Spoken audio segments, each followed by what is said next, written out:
Welcome back to Face the State. The violence in Hartford's North End is really giving your capital city a bad rap, not to mention anything that has the word in it. Hartford, East Hartford, West Hartford, and the list goes on. We are joined today by three people who run three very well-read blogs in the capital city, and we'll get their opinions on how to improve Hartford. City residents, all of them. First, Amy BERGQUIST. She's a realtor with William Ravis, author of the Greater Hartford Real Estate blog. Next, Ken Krajewski, journalist, law student. His blog is The 40-Year Plan. And KERRI Provost, professor at the University of Hartford. Her blog is called Real Hartford. Folks, thank you so much for being with us today. I do read all of your blogs and some interesting takes on the city, which is why you're all here today. First of all, I want to ask, what do you think the biggest problem in the city is? I'll begin with KERRI. I would say it's the perception of the city. I mean, it goes hand in hand with the other problems, but how we're viewed allows people not living in Hartford to not care so much and be less willing to help out.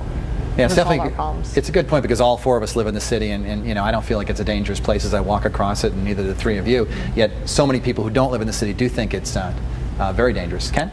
I would say that poverty is the #1 problem facing our city. Poverty is a man-made disease, and human action can alleviate it, and we're not doing anything. I love to see Don Williams up here talking, but I wish that the state legislature would really make some changes towards affecting the policies that create poverty in a city like Hartford. And I think the impoverishment is the disease, and the violence is a symptom of that disease. And this, of course, is one of the poorest cities in the nation. Absolutely. What kind of policies do you think have encouraged that? Well, I think land use policies, #1. We don't have, there's very little employment. I think transportation policies are a major problem. I think energy policies are, the very fact when he was talking about gas prices, well, that's great, but how about we have some sort of a tax to deal with corporations who make excessive profits on our energy uses? Or healthcare is another issue. We have, you know, Hartford is a dumping ground for social services because nobody else wants to have all these not-for-profit organizations because they don't pay property taxes. And when I talk about land use policies, I'm talking about the property tax structure that forces all of these not-for-profits into Hartford and forces the transportation system the way that it is. And transportation isn't just about gas and whatnot. It's a social justice issue because there are people who can't afford cars, and then there's no mass transit for them. So the state legislature has a lot of work to do, and I don't think they're doing what they need to do to alleviate poverty. Amy, biggest problem in the city? I think the perception of safety and education. Those are the two major ones that I see from a real estate standpoint all the time, where you see people looking to relocate into the area, and they'll talk to colleagues at their future job, and Hartford won't even be a consideration for them. When you try to tell them, hey, I have this nice house in Hartford, what do they say? Right. I'm not interested in Hartford. Did they say why? Typically, they feel that people have told them that it's not safe, or that, you know, if you send your children to Hartford, you have to send them to private schools, and the city's education system is, you know, one of the worst in the state if you're looking at standardized test scores and things like that. And, you know, it's often overlooked that, you know, Dr. Adamowski is doing some revolutionary things in the system. It's going to take a few years. We have all these great magnet schools now that, you know, I believe in and city residents believe in, and I don't think that that is the message that's coming out when people talk to others that don't necessarily live in Hartford. KERRI, what do you think of this curfew that they have implemented in the city? Well, I think that the most recent shootings having had happened in the day and this curfew don't seem to match up, and it's punishing a lot of the good kids for the actions of a few. But I don't think it's getting to the root of the problem. It's a temporary fix that might not even fix anything.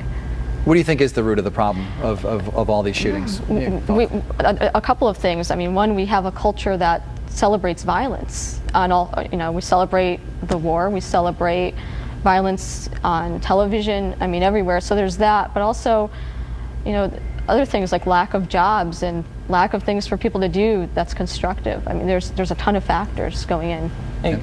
I would just say illiteracy is the #1 cause of violence, and Amy was just talking about our education system in Hartford, and the state legislature has not funded the Education Cost Sharing Act effectively or fairly during the last decade, and Sheff versus O'Neill has been ignored.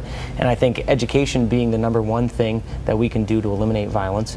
We know for a fact that we can predict prison populations based on 3rd grade literacy rates, but we do nothing to change 3rd grade literacy rates. We should have student to teacher ratios of 6-to-1 or 7-to-1 in kindergarten through, or even preschool through third grade, and we're not doing that. So we can do that. And then the other thing is, Martin Luther King Jr. said it best when he said, "The largest purveyor of violence on the face of my planet is my government," and we need to fix that.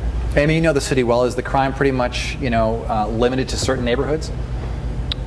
I think you can look at crime statistics, and that will show, where certain pockets are that crime is concentrated on. There's incidents everywhere, though. I mean, there's break-ins and violent acts and non-violent acts. I think that it's, different things are happening in different areas, but I wouldn't say it's necessarily focused in one.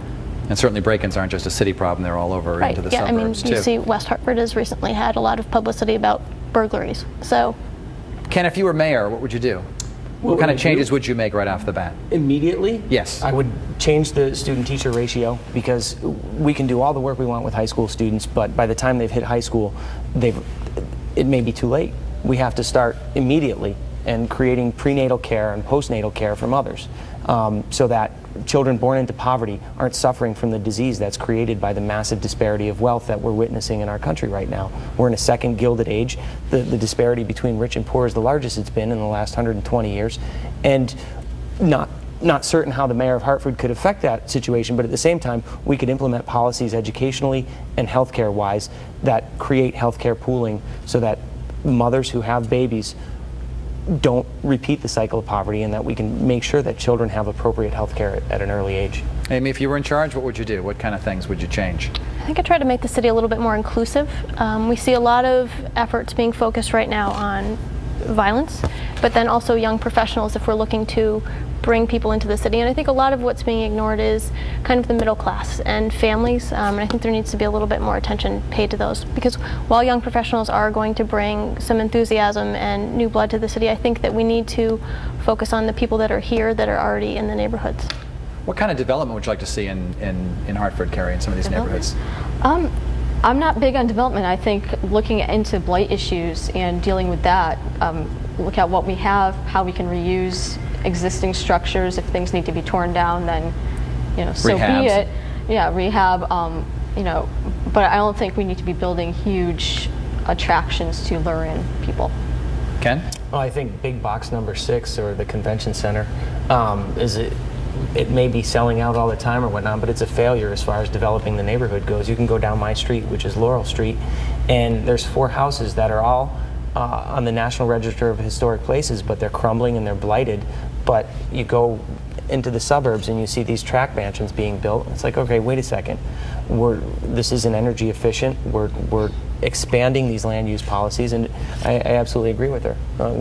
KERRI's got it right on. We need to start in the neighborhoods, and we need to work on these properties, and we need to get people to move into these properties. In Savannah, Georgia, they do something called homesteading, where a middle-class family or a young couple can come in and get a property for $1, rehab it, and they live there and they're invested in the neighborhood. Is the city doing enough, you think, to go after some of these folks who own properties and refuse to take care of them?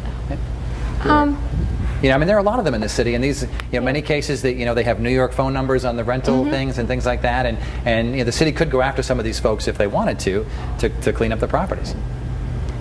I generally think licenses and inspections, there's no communication between the police department and L&I. So if I call the police department and say, all right, there's some crackheads in the house next door, it's abandoned, the door's wide open, please come and check it out. They'll come with their heavy ammunition and a dog, and they'll go through and they'll clean out the house, but the door will stay open because they don't call L&I, which is licenses and inspections, to fix the problem. So we need to have communication there, but I don't think the city is doing enough. I think the city is too concerned about the city administration is too concerned about maintaining power. Yeah, it seems obvious that one of the goals of the state and the city was to sort of bring back a little bit of money to the city, because it's such a poor city that you need some people who live here who are going to spend some money and things like that. How do you think that's going so far, Amy? I think it's going fairly well. It's a little unfortunate that most of what's downtown now that they've developed is rentals. And I understand part of that is because they realize they can rent at first and then convert to condos, because the market for condos isn't necessarily there. But I think home ownership really makes a bigger difference than renting, because you're bought into the community. Whereas if you're renting, you can stay there for a year or two, and then when it's time to buy, you can move to the suburbs. But if you've had the opportunity to move into, you know, a $150,000 condo downtown and be a first-time homeowner, maybe you'll stay there and care a little bit more about where you are rather than just seeing it as a short-term visit. Good enough. We're going to take a quick time out. We'll be right back. We'll talk more with our panel today, Amy, Ken, and Kerri.